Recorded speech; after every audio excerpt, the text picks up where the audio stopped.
I really want to sit there and mention Semper Community Task Force because without them, I wouldn't be here today. And I'm just saying physically in Huntsville, right?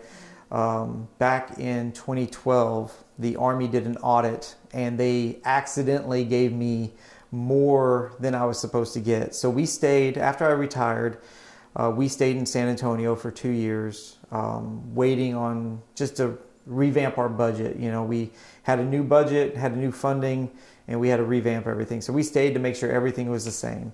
We moved here, and then, you know, in 2012, right after Christmas, they sat there and stopped paying me, you know, like a third of what I was getting paid.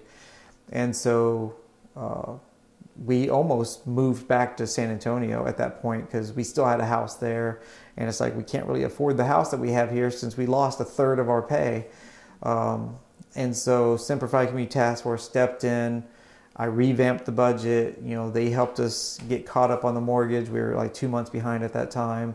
Both of us were in full-time school, so that, you know, I had to go get a part-time job, but they really helped us out. And then once I got back on my feet, you know, that's when they reached out and asked me to be a part of the board because I've been through Heroes Week, great event.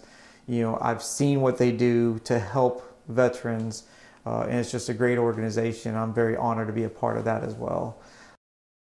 I don't think the community understands that their involvement in helping veterans and families continues all year long. It's not just 1 week in November. Yeah, it's not. It's they've got Veterans Outreach. They got volunteer programs with the younger generation. I mean, they really have their hands in a lot of different events. And the fact that we're all volunteers, you know, none of us take a paycheck from being on the board, means so much more to me.